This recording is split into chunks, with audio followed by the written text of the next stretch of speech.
I'll do that. So I just wanted to summarize some of the things that have been said up until this point. Kim mentioned that with Amigos de Bucerias that they are overworked and understaffed, and that if you would like to pay a fee to become a fiscally sponsored project, that you kind of have to be an independent entity to not drain their personnel in any way, is my understanding. And that sounds like a really good fit for us because we do not want to be a strain in them in the slightest, and we are completely autonomous, and we're just looking to have the funds that are coming to us be supported through a 501c. Right. Plus, we want to dovetail with them, right? Yep. Yeah. So we're It working makes in a sense. coordinated fashion. Yeah, it makes sense for them to know what we're doing and for us to let them know what, yeah. And then we'll get like the other things get like a little tab on their website or their Facebook page or whatever it is. And so if you're interested in the recycling or the, you know, the cleaning of the water of the bay or the street light, you can click on that tab. So then if we publicize it, then people would know they can go to the Amigos de Bucerias and click on the tab and learn everything this organization is going to be about or is about. Great. Great. That's exactly what we want. We just need to connect with Neil. Or when are these meetings? I'll just go to the next meeting. I'll go to the next meeting. I've been a member of it for, I can't even tell you, off and on for 10 years or whatever. So I'll just go and ante up again. It's no big deal. I like to give them money anyway. So Right. it's Maybe I'll join you. Do you know when it is? it's usually the first Saturday of every month. Okay, But- so next week. Yeah. Okay, where do they meet? At restaurants. Usually on the other side of town. So it'll be on it Facebook. Is that where they changes. post it? Yeah, it changes a bit, but once they find one that hosts them, then that pretty much they stick with it. Okay. So. Hello. Oh, yay! Yay! I have Carlos. We can hear him. Hi, Miguel. How are you? Pretty good. How are Good. you? Excellent. Oh, good. So just to add on a dovetail on what Morgan was saying, the two questions that she had was asking Carlos a little bit about what the function of lawyers are as far as specialization, and if we can go to a general lawyer to help us, or do we need to go to one that is specifically oriented towards creating a case around legislation for the environment? Are there environmental lawyers in Mexico and so forth? And then the other question is, with being able to do evidence collection, is it a good idea to acquire a drone? I am technical advisor for Wild Aid Marine, and so I supply all of our country projects everywhere from Africa to South America with drones and underwater vehicles also that are motorized things that cost anywhere from $1,500 to $2,700. And so these things have cameras, they float underwater. Triton is the company that I'm thinking of, for instance, that, you know, is not on the air, but could register and film sewage spills underwater directly off of boats. And it's kind of like a Game Boy type scenario where you have a remote control and you can see on a screen where the underwater drone is moving through. You want to be moving through water that is less than 2 knots. And we use them for hull inspections to check for invasive species in the Galapagos Islands, because a lot of ships come to deliver food and products, and a lot of the zebra mussels and so forth end up being attached to the hull. So this is one way for the the port authorities to be able to check if there is any kind of growth on the bottom of the hull that could be introducing an invasive mollusk to the waters of the more isolated islands in the Galapagos archipelago. So that is something like I can provide drones. I can even, next time next time you're landside, I could send you one of these drones and we could just have them, you could bring them with you. Some of them float, some of them, are pretty easy to use. And I know that we do have to have some level of evidence collection. The water quality is something like being able to have those actual scientific studies are very critical in building the case as far as when the spills happen, to do the samples right then and there, so that it's a hazard to human health primarily, and that is where you can mobilize a little more on a municipal level. That Okay. makes sense. So I don't know if Carlos heard any of that, but if he had any opinions about, are there any concerns about having a drone operating in that way at the La Cruz Marina? Because I think that's where we'd be focused, right? That's where we would be focused. Yeah. Yeah. Well, would it be the marina or would it be just outside where they kind of, I don't know what the. Yeah, the term ones is, that aren't docked, the ones that are that outside, are not just- using the What do they services. call that, Karima, when they're just anchored? The mooring? Moored. Moored. They are at a mooring ball, mooring. Right. I'm not seeing Carlos, did you hear that question? Carlos. Yes, can you both hear me? Yes. Oh, perfect. Yeah, I was hearing the question about the lawyers and so the apparatus that you're talking about for monitoring. Yeah. Do you think that there would be any concerns about us engaging as an underwater drone to observe dumping for the That boats Marina? outside of the marina? Because we anecdotally, I believe it's the ones that are not actually using the marina services that are dumping their sewage and trash in the water. Yeah, that would be two different aspects. One is the marina controls the inside, and it has part the authorities for the ecology. They have the part of that, but if it would be inside the marina, we would have access.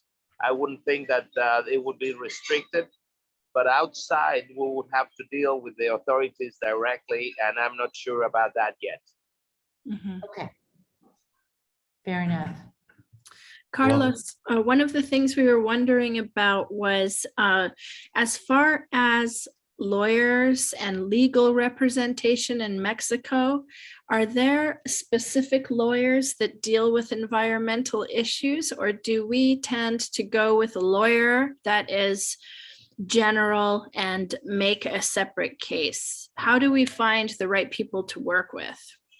Yes, it would have to be someone that it would be specialized in that type of environmental. And there is some, I do not know directly any of them, but we can search and look for someone like that. Okay. My recommendation for that, based on our personal recent experience, is that we have a decent lawyer. He's a little fragmented right now, but he says he cannot specialize in anything. There's just not enough work here to specialize. So he does a large array of things. So we probably need to find somebody that does it in his repertoire, but also that can come recommended, that somebody could say, yes, he's done something similar, rather than just kind of hit and miss of like, can you do, is this something that you can help us with,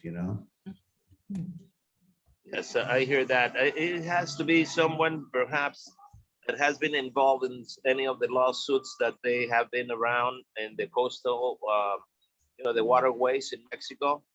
And Yeah. there should be some people from Semarnat, which is the someone that works with them. Should be someone that I can tap and start asking, and it would be someone that does some type of the lawsuits or anything related to environmental. Mhm. Yeah, that would be great if you would be willing. I'm not sure if you had a chance to see our Google Express Excel spreadsheet with the tasks. Would you mind if I put that with your name to help us find a lawyer that we can talk to for a consultation? Yes, go ahead, please. Okay, And thank you. Karima, maybe you should reiterate what we were thinking a lawyer would do, because I think Carlos may have missed that part of the conversation. Okay. At the federal level, the discussion, yeah. Yes, so the here in San Francisco Bay, we have an organization called SF Baykeeper. And what they do is they have quite a few lawyers that collect evidence and deal with companies that are doing violations to pollute San Francisco Bay. And one of the success stories that have happened here is where we had some drone footage off of Richmond as far as the petroleum Chevron plant there, and they were dumping directly into San Francisco Bay. And because we were able to have that footage and hire an environmental lawyer to address that problem, the state put in a mandate to sue Chevron, and that money was used to clean up the region, clean up the bay. And so whenever there's a situation where someone is found at fault, be it the local sewer company or so forth, like there is like a call to action. And if they are able to mobilize to stop the dumping first and foremost, but to also provide a little bit of funding in a cleanup effort. So that's the ultimate goal, is to have a little bit of operating capital so that we can help, if we're going to produce a proposal going to the federal government to provide the municipality of Nayarit with funding to be able to create the sewer infrastructure so that they can keep up with the development of all of these condominiums and hotels that they want, or somehow balance it so that the existing infrastructure can support what is happening. So there needs to be a balance there. There isn't a balance there, and that's what the goal would be around getting some legal representation. Yes, normally the government through the agency of Semarnat, which is the one that controls the waterways in Mexico. Actually, they're the ones that if they find someone that has been polluting or whatever, something like that happening, they're the ones that take action, and they do directly the lawsuit against, or the fine. Actually, there are some fines that they collect from, but I'm not sure. You mentioned about the funds that the state's going to collect and going to help the spill or whatever it may be that caused that pollution happen. Yep. Mexico, I'm not sure if they do it that way. They just keep it normally.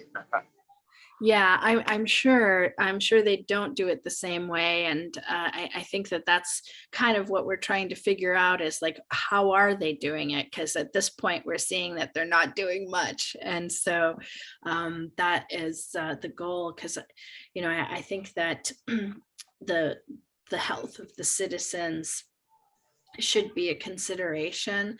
I don't know if you saw one of the videos showed a man that was like right in the middle of this enormous sewage spill on the beach. He was swimming in sewage.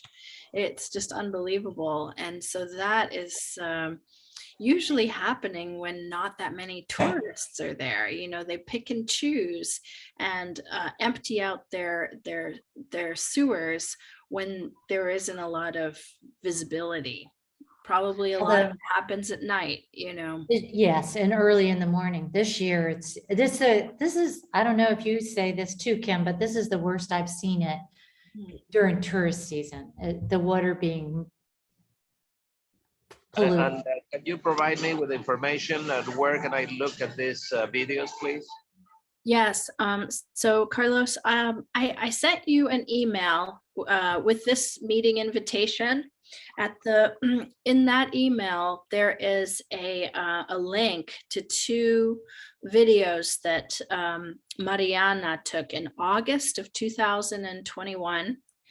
And if I share my screen, I can show you what they look like. Let me share this. For some reason, I'm not able to see you, ladies. I'm not able to see you. Okay. Can you Yeah. see me in the video? We can see you, yes. Yeah, we see a yellow flower behind you, and we can see your black and white hat. Yes, but I cannot see you. But anyway, I'm not sure how to go back to Yeah. myself, to see you. Can you Yeah. see the video at all, or this background screen, Carlos? No, not at all. It's black, my screen, and just Okay. talks about the ways that I'm speaking, but there's no video. Okay. Okay. Well, I think that sewage spill there that I see video, I saw that on Facebook or wherever I saw it. Yeah. They usually happen when there's a big rain. Right. yeah. Like Yeah. I live up on the 5th floor and I could see the sewage coming out from Wow. that area and and coming down more towards La Cruz from Mhm. things like Although that. lately it's been broken pipes on both sides this year. Mhm. Yeah. Yeah. I'll Been, look specifically where is that at, because I talked to my friend that is a scientist at the University of Guadalajara, the campus here in Vallarta, about 2 days ago. And he was Mhm. telling me that there was something that they do to that river, the river that is in Bucerias, Yeah. Mhm. that he's seen something like that there, but I'm not aware of any other discharges per se. Mhm. Yeah. I think that is coming from that river. yeah. It- But there it's- is one, there was one over there by Los Picos, Okay. not too long ago, and then there was another one over by the, is it Esmeralda? Is that what that's called? The beautiful Punta Esmeralda, they had it coming out of their pipes, and I'm like running at 7:30 in the morning and I'm seeing and smelling this, right? And it's just pouring into the water. Wow. Yeah. And unfortunately, I didn't have anything to record with me on either of those days. Yeah. So, but I did take a picture of the Los Picos construction dumping, Oh, yes. which I Yeah. think is different. I don't think it's sewage, but it's construction materials and dirt and who knows? It looked like a latex based something. Yeah, Mhm. yeah. Wow. So lots of issues with that. And I was just curious because I was thinking about it while I was out on the water this morning, because it just so happened, because it hadn't been for a while. This morning was like whale Disneyland. Wow. And it was so nice to see them there. And I know, and I actually saw a turtle. And I'm just wondering, what would it take, or is it possible in Mexico to make the Bahia de Banderas a reserve Mhm. That would be so that very it's difficult. actually protected? I'm sorry, Carlos, go ahead. That would be very difficult to accomplish because of so many entities being involved. But then we can try something like that. What I have already, if you know, we have the Most Beautiful Bays Club. It's a club that is entitles all the most beautiful bays in the world, and Bahia de Banderas is one of them. Were you aware of this? Mhm. I knew that it was a heritage site. Is that right? What you were saying, Karima? Yeah. That's right. Yes, it is a UNESCO Oh. heritage site. Mhm. But I don't think that Yes. affords it any protection, at least not so far. Yeah. Well, it's interesting because, like Carlos was saying, there are a lot of different interests, and when it's a tourist site that also is, you know, involved with like fishing grounds that are artisanal. It's with a lot of the marine protected areas that I'm involved with, they don't have to be strictly no-take zones. They can be registered in such a way that like the local fishing population still has the right to fish there, provided that they're using nets that are not, you know, killing all the juvenile fish, or if they are, for instance, recognizing if there's any kind of spawning events that are happening, that they're trying to not fish during the spawning events so that the fish can actually reproduce. This is an issue that we've been seeing in the Bahamas with the Nassau grouper, for instance. You know, they spawn on the full moon and all the males get together with maybe 1 or 2 females, and they are releasing their eggs and sperm simultaneously in the water column on the full moon. And that's when the fishermen go out and kill the grouper population that are trying to breed at that particular time. So what the Bahamian fisheries have been doing is that they've been closing the grouper fishery on full moons. So if anybody is out there fishing during that time, they are not only do they have their boat confiscated, they have heavy fines, and they do not get a license to fish in the region again. So that's a pretty severe punishment to be granted. And I was wondering if the same thing with those boats that are mooring off of La Cruz, if there couldn't be some severe punishment for them dumping.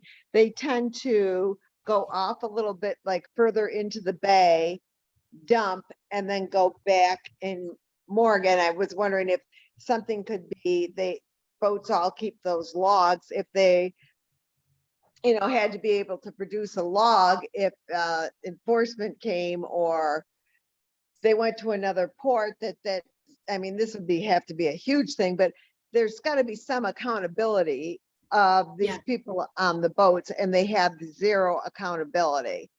So, and they're just are polluters. So I think somehow, and I don't know if, you know, they get a, you know, let's say a $5,000 fine, and then somebody who a tipster gets $1,000 if you tip off, you know, and can report a boat that you think was dumping or whatever like that, because it's got to be somehow to have a drone out there and to watch all of them. There's like 100 of them or more. Right. Yeah, there's 30 something. I was just wondering if there could be something like that and work with the marina. The marina would make money because they would have to go in there to pump out. So they would have to make an appointment, and they would have to have the proper pump out stations for all these boats that are moored out there to go into the marina to pump out. And I think that that could be a money maker for the marina, and accountability for the people that are dumping. And we talked about having a fund for those maybe sailors that feel like they can't afford it, you know, trying to remove obstacles to using official facilities rather than dumping in the water. I don't know if you still feel like that's important. Karima, you're the sailor. I have no idea. Yeah, well, you know, it's interesting because to go into a marina, if you're going to go to fuel, there's always a hose to be able to pump out. And so that is something that would be great. Carlos, is there a pump out hose when you go to get fuel at the La Cruz Marina? If there's the question, please again. When a boat goes into La Cruz Marina to get fuel, when they go to get petrol or diesel, can they also, is there a hose available for a pump out? That I'm not sure about, but what I was listening earlier about the boats going a little bit out, there's a law that they need to be completely out of the bay, so many kilometers out. I can find out exactly in order for them to dump. They cannot do it within the day. Yeah, the international like regulations as far as seamanship goes are 3 miles offshore. You have to be 3 miles offshore to be able to dump. Yes, and that can be imposed, but they need to be catched. So the whatever documentation we can do and to watch that, and then there should be someone that should be in charge of detecting that and then passing it on to the authorities, so that boat or whoever responsible would get a fine. Mhm. Mhm. And incentivize them not to even go 3 miles out, right? Mhm. To properly dump their materials. Mhm. I was Yes. paddleboarding through somebody's trash. It was like vegetables and fruit and orange peels and poop and Wow. all kinds of stuff. And that was 2 miles out. Wow. So did they dump 3 miles out legally and then it drifted in, or did they illegally do it? That's a big question to me. Yeah. And I just don't know how you monitor that on a regular basis. Yeah. Yeah. Unless there's such a stiff fine if you're caught, that they would rather go in and pay the dumping, like your boat confiscated. You know, Mhm. like it's gotta be, but I don't know how you do all that here in Mexico. Yeah. Yeah, that's a good point. Well, I think one of the things that we should put on the task list is to actually have a meeting with the marina and find out what they are set up to do, what they can and can't do to enforce it. You know, the mooring balls that are out there, are they free? Are they a moneymaker for them, or are they a burden, or should they remove those mooring balls so that people cannot anchor outside of the marina? Find out some more information. So I think, Carlos, do you know who the harbor master is currently? Yes, Rafael, and yeah, there is certain rules and regulations on that, people dumping and stuff. And when they actually it's free to anchor outside the marina. And many Yeah, of those people, that's why they don't even come and bring their trash, because before I have to find out now, because before they used to charge them so much for dumping their garbage inside, because there's also some work they have to do the marina, so they would charge them, and that's part of what we need to find out, if they still charge, how much. And that's why they're doing it, because most of those people, they're on their budget, they're gonna want to pay, so they just dump it outside. Mhm.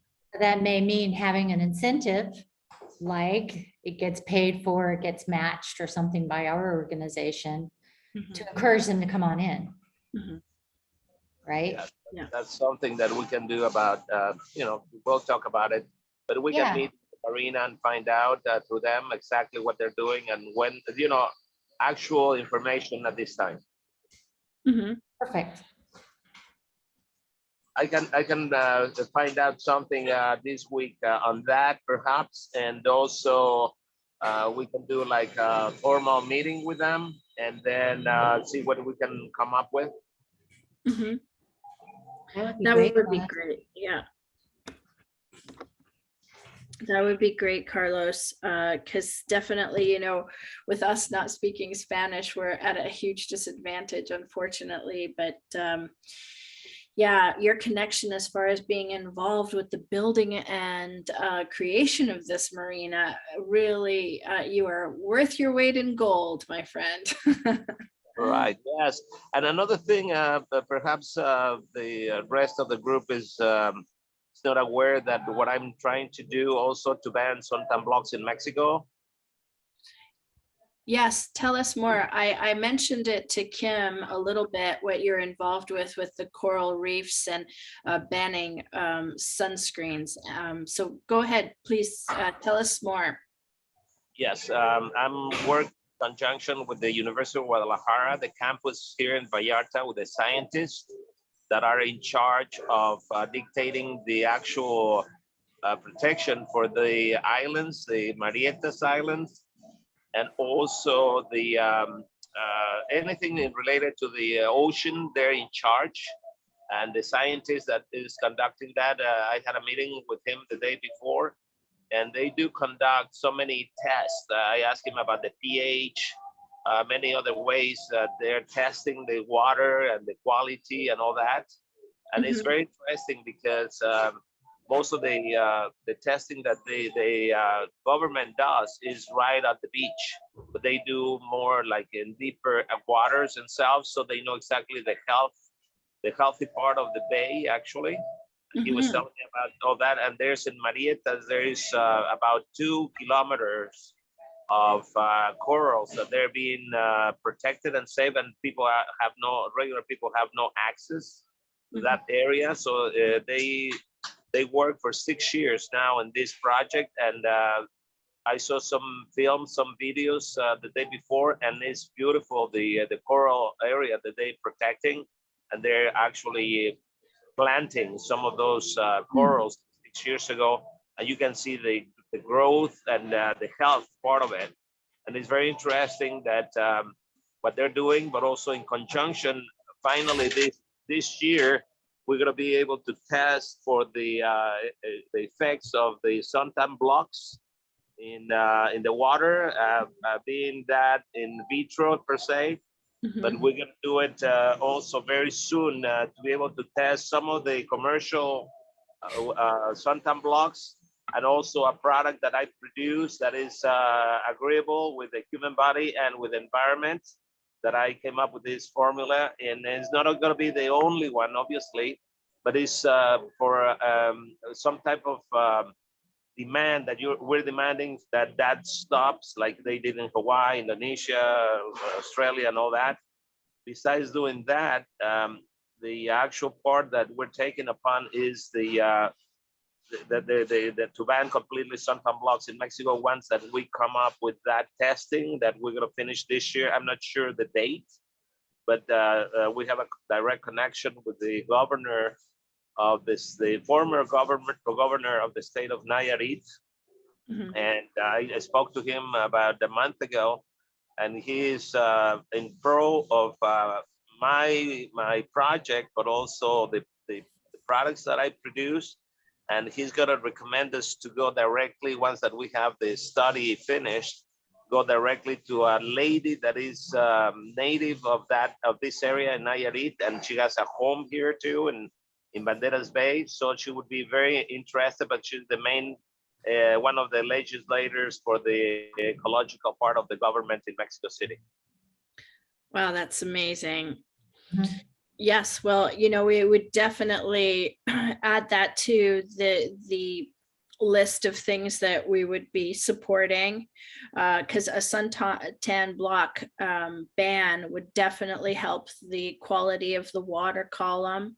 And it's important because the coral reefs are the basis of the food chain. It's what the turtles would like to eat if there were any coral reefs that were worth eating anymore. But to create that substrate so that it's basically the nursery of all life in the bay, and there's just such a devastation of it, and the suntan blocks with all of the titanium and so forth are not only do they give us cancer, they poison the environment so drastically that yeah, it's just not sustainable. Hawaii has been bouncing back, Australian reefs have been bouncing back, so we have evidence that it does work and it does make a difference. So I am in full support of having a suntan block ban in Mexico. And also, I believe once that we do and accomplish that part, that study, and try to legislate against that, that banning suntan blocks, I believe a lot of the things that we're talking about right now, the sewage and many other things, we can still at that point be able to pinpoint, because we want to make it an eco-friendly destination. And Mhm. that is going to take a big part. The ones that we actually ban suntan blocks, other things will follow. Absolutely. Are there any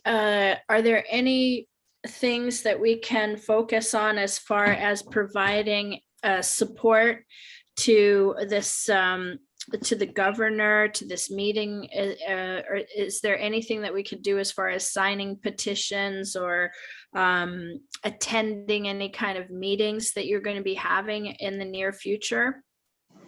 Yes, that sounds very interesting. The participation that we can support, I believe, right away when we just get going on the actual final exploration of that testing. Mhm. It's gonna be like probably signatures and the support definitely. Okay. So we could potentially, and that would be another task item that we could do, is start a petition to ban the sunscreen. Yes. Is it all sunscreens or there's certain brands that are worse than others?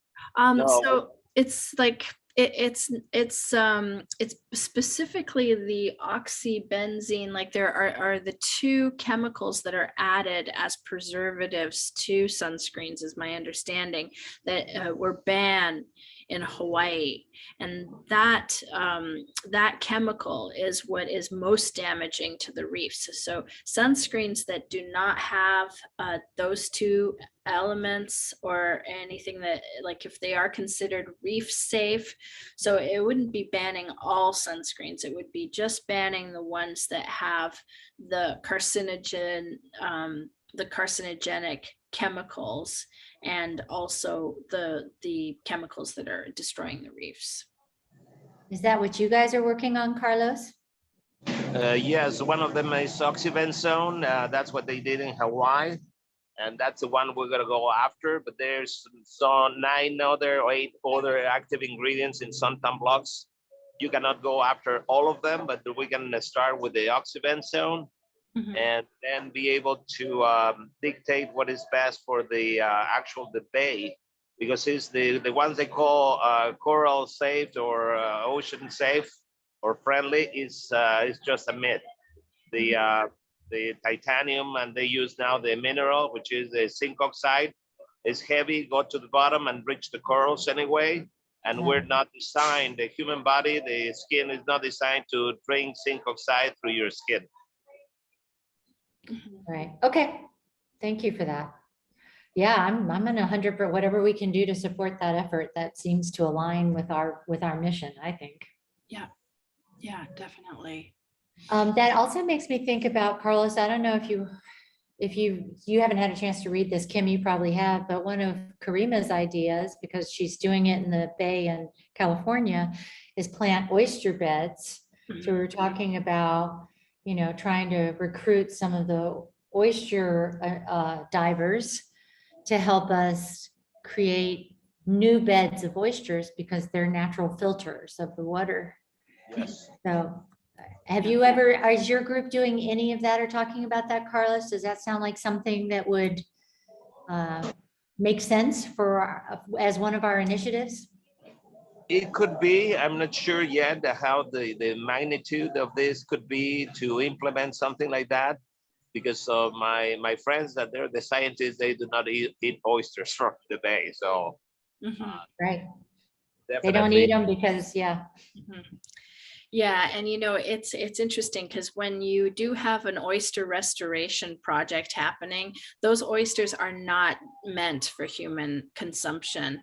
What happens in Chesapeake Bay and in the bay around Manhattan Island in New York is that those oysters, after they've been cycled through for up to 4 to 6 years, they remove them out of the environment, and basically they turn them into like a substrate to add to cement or concrete or something like that. In Chesapeake Bay, they've been just setting them aside into a different watershed, because after years and years of filtering the water, they're pretty full of contaminants. And so at that point, it becomes a biohazard. So, when at the beginning, when you first introduce the oysters, they are not meant for human consumption. But hopefully, after a certain amount of time, the water quality in the water column improves enough that it is safer to eat the filter feeding bivalve mollusks. So that's why you pay the divers to help with the planting. Yes. They Yeah. actually get some income replacement. Yes, exactly. Yep. I can see that happening in, actually, I believe the bay is too big to come up with an actual program like that. But there is Yeah. a place, Teguamixtla. Have you heard of Teguamixtla near Maito?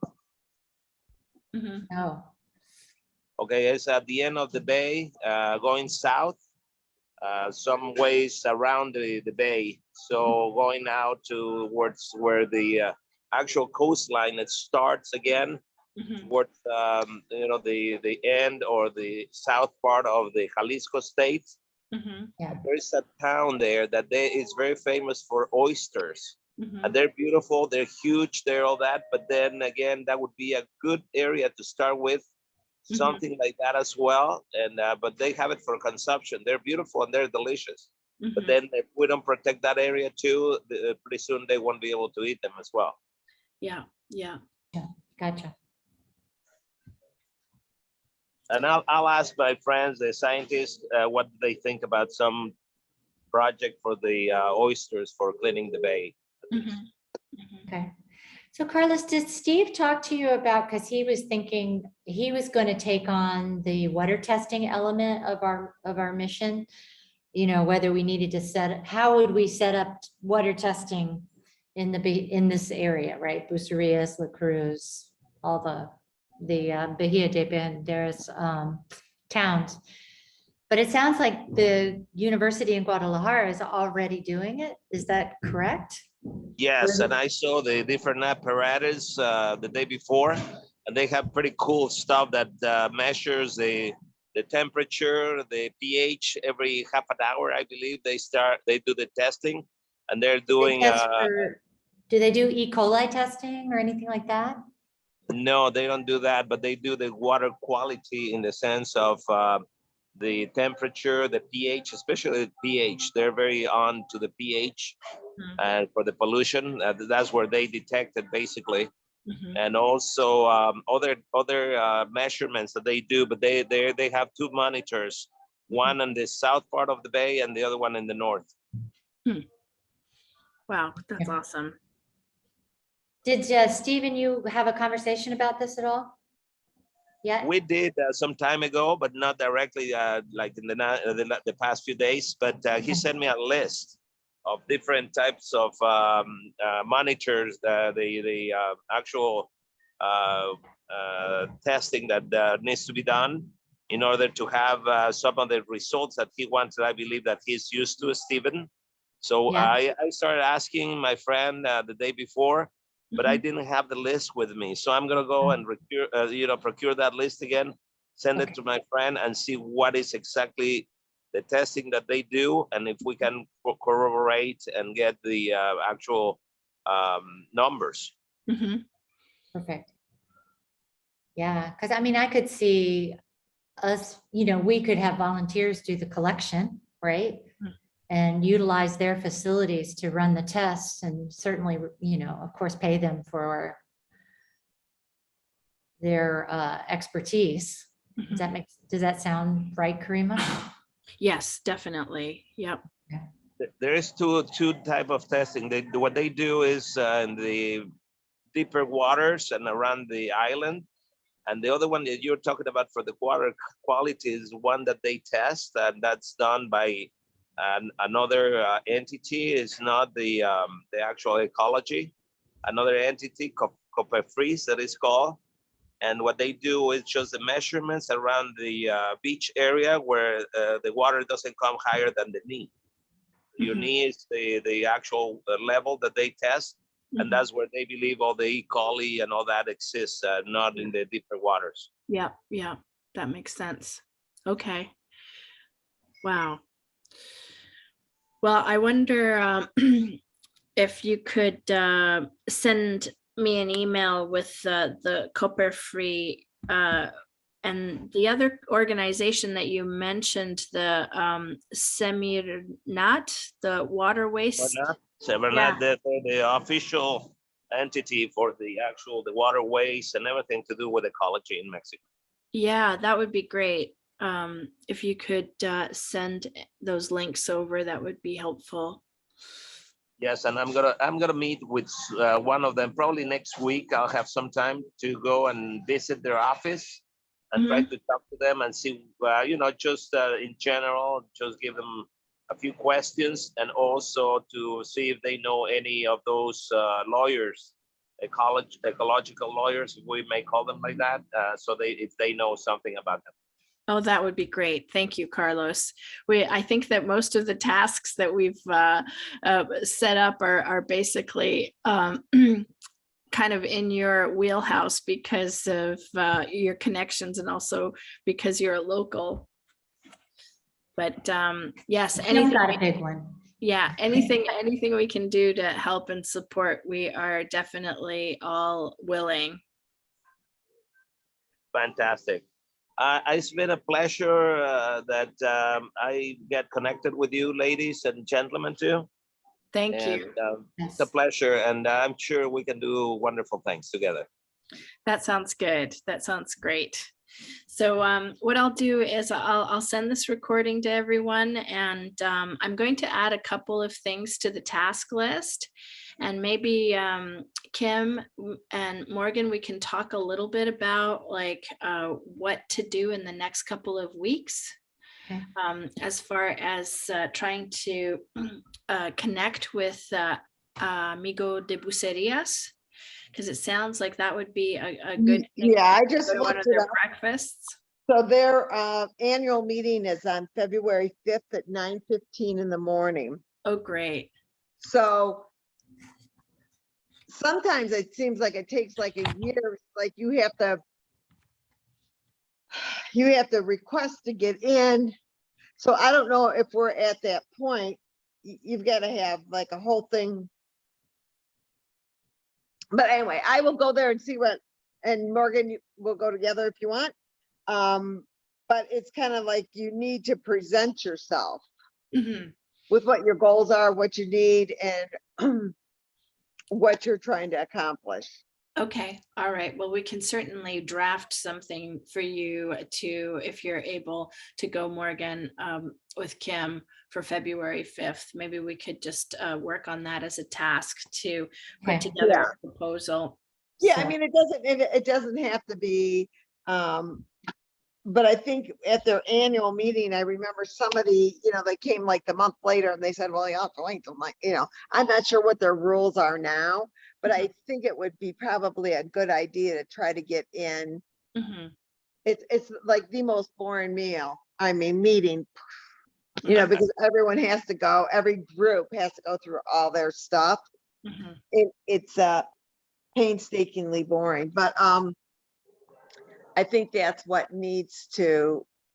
I think that we need to go there, listen, learn, because I only went there as a, like a casual, I didn't need them for anything.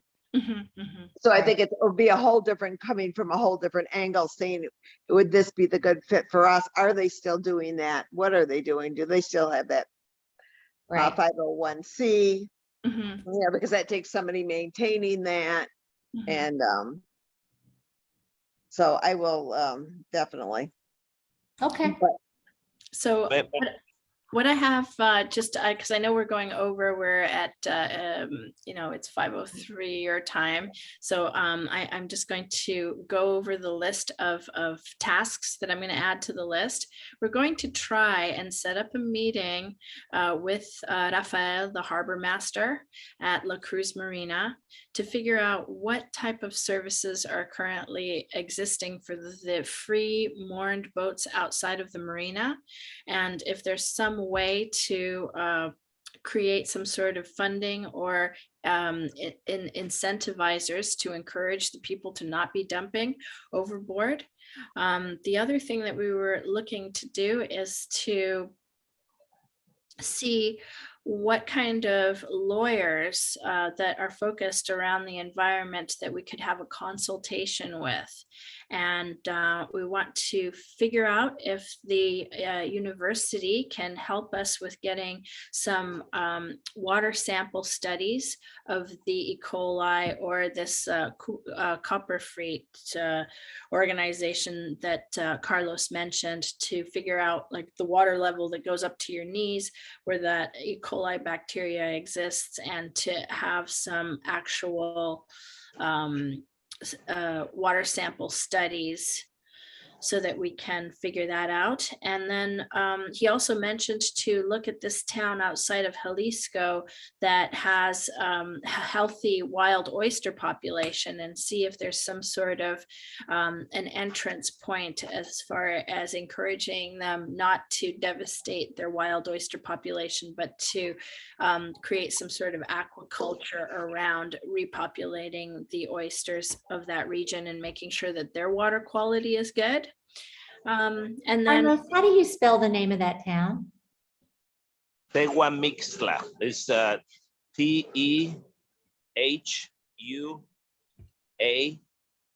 and then Mistla. Tehuamixtla. okay. Okay, thank you. Yeah, and seeing what we can do to create a petition to ban the harmful chemicals, the oxybenzoates out of the sunscreen. And yeah, I think that we're really wanting to see how we can participate, as far as Carlos having this lady who works with the governor of Nayarit that has a home in Bucerias, to see what kind of support we can put forth as far as improving the water quality there. Beautiful. Yeah, I believe that that's going to take quite an effort, but I believe that the ecological part from the government through this lady Mhm, can be very successful, because she's native of Nayarit.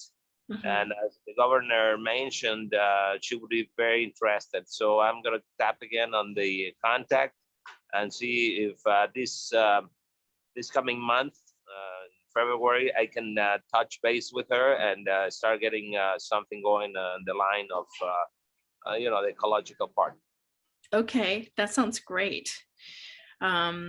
So let's see here. I'm pulling up my calendar right now. The last thing that I want to do before we finish, and thank you so much for taking your time on Saturday to participate in this call. I wanted to see if we should potentially, because it's the 29th of January now, do we want to set up a time? Let's see. I'm kind of in transit. I think what we could potentially do is set up a meeting. Let's just bookmark March 10th for our next meeting. And we'll see what we can accomplish over the month of February. And let's plan on communicating via email for the month of February, and we'll set an appointment, if that's okay with everyone, for 4 p.m. on March 10th. As I wonder if a weekday isn't the best, actually. Maybe we should do the 12th. I have the 10th as a Thursday. Thursday. Let's say the 12th of March. Okay. Just I would really love Mariana, who's involved with our marketing side. I think that with some of the funds that we are currently, like we only have $300, I think, in the kitty so far. But thanks to Miguel matching Gregory's donation. But I definitely think that we should do a little flyer to discourage the burning of trash. That's something that is a low hanging fruit that we can certainly do to start passing that around to make sure people know how harmful it is to their own health to be contaminating the air through burning plastics and so forth. So anyway, that was what I was thinking. So I will send an invitation for our next meeting to be at 4 o'clock on March 12th. Perfect. Okay. Thank you so much, Karima. My pleasure. My pleasure. Thank It you, was, Carlos, and thank you, Kim. Oh, yeah. Thank All right. you. Have a great day. All right. Bye. Bye. Thank you. It's a pleasure. Bye-bye. Bye, Bye. Carlos. Thank you. Bye, Morgan. Bye, Ann.